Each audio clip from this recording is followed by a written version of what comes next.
144 साल बाद कुंभ के दौरान एक बार नहीं 2 बार भगदड़, फिर से 18 जाने गई। क्या इस देश में आम आदमी की कोई भी कीमत नहीं है? फिर से लोग मेरे वीडियो पे कुछ लोग गाली देंगे, गलत कमेंट करेंगे। कोई बात नहीं, करे, लेकिन मुझे जो मैं आवाज़ उठानी है मैं उठाऊंगी। मुझे जो कहना है वो मैं कहूंगी, और इसका कितना प्रभाव होता है मुझे नहीं पता, लेकिन मैं अपनी तरफ से प्रयास नहीं छोड़ूंगी। कि एक आम आदमी का क्या है, कोई महत्व नहीं है, सिर्फ वोट बैंक तक का महत्व होता है क्या? देख के तो यही लग रहा है।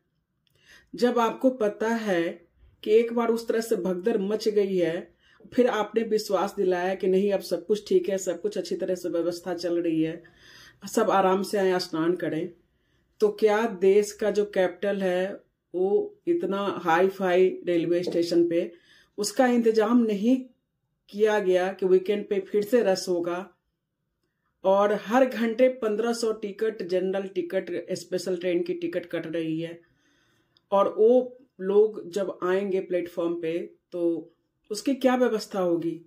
कैसे आप मैनेज करेंगे? कुछ भी नहीं थी आपके पास ऐसा कोई भी।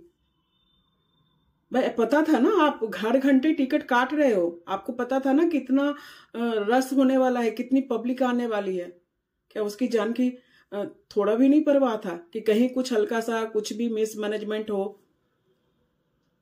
तो क्या होगा? कैसे हम संभालेंगे उसको? बहुत दुख हो रहा है, मुझे बहुत दुख हो रहा है, क्योंकि जो थोड़े से अपर लेवल के हैं वो अपने आप मैनेज कर लेते हैं किसी तरह। उसमें भी कुछ लोग पीस रहे होंगे, लेकिन जो गरीब तबका है उसका हमेशा से ही ऐसे क्यों किया जाता है उनके साथ व्यवहार? कि उनकी जान की, उनके परिवार वालों के लिए उनकी जान की कीमत नहीं है क्या? किसी का बेटा गया, किसी का पति गया, किसी की पत्नी गई, किसी की माँ गया, किसी का बाप गया, किसी का घर में एक कोई सहारा होगा वो गया। क्या है ये 144 साल का कुंभ? फिर कहेंगे कि आप कुंभ को दोष दे रही हैं।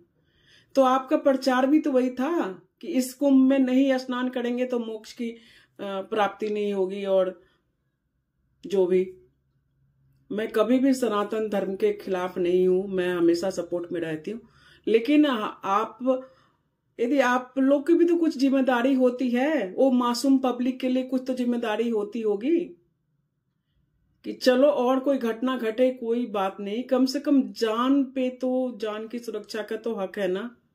आप पे विश्वास किया, आपकी बातों पे विश्वास किया, फिर लोग दोबारा से आए, और सेंट्रल दिल्ली जैसे शहर में उसका इतना बड़ा प्लेटफॉर्म, इतना हाईटेक, मैंने कहते हैं पूरी जगह सीसीटीवी कैमरा लगी रहती है, पूरा फॉलो किया जाता है।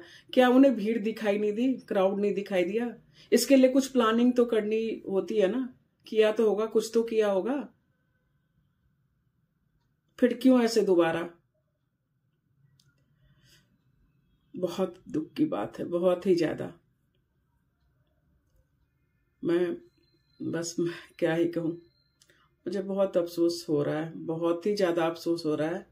गरीब होना इतना बड़ा पाप है, इतना बड़ा गुनाह है। सारे काम वाम छोड़ के इतना इमोशनल होके लोग जाते हैं अपना, कि हम भी जाके तीर्थ करके एक डुबकी लगा के आए। यही तो थी अभिलाषा, और क्या थी? वहां कोई करोड़ों बढ़ तो नहीं रहे थे ना कि लोग इसके लिए भागम भाग किए और ये हुआ। बस एक थोड़ा सा ये कि चलो ठीक है, गंगा जी हैं, संगम में हम भी सब स्नान कर रहे हैं तो हम भी डुबकी लगाएं। मजदूर वर्ग के ज्यादातर लोग होते हैं जो जनरल स्पेशल ट्रेन या जनरल डब्बे में चढ़ते हैं, ज्यादातर रोज कमाते हैं, रोज खाते हैं, उनके परिवार को भरण पोषण करने में इतनी ज्यादा परेशानी होती है कि, और फिर भी खुश रहना जानते हैं वो लोग, उसी में खुश रहते हैं। और थोड़ा सा यही तो था ना कि हम भी उस आस्था की डुबकी लगा लें वहां जाके। किसकी जिम्मेदारी बनती है? वो भी गलती है उन्हीं की है, आम आदमी की गलती है, क्योंकि हम कुछ तो बोल नहीं सकते। कुछ बोलेंगे तो कहेंगे आप तो नहा के आ गई, आप ऐसे बोल रही। अरे मैं जब वहां पे गई तो यथार्थ भी तो देखिए ना, सच्चाई बोलने से क्यों डर लगता है? कौन फांसी चढ़ा देगा? ऐसा थोड़ी होता है कि आप किसी के डर से आप बोलना ही बंद कर दोगे। तो बहुत ही गलत है, बहुत गलत है। अभी भी यदि हम नहीं इस चीज से सीख लें, कब सीख लेंगे? कभी तो इम्पोर्टेंस दीजिए उस आम आदमी को।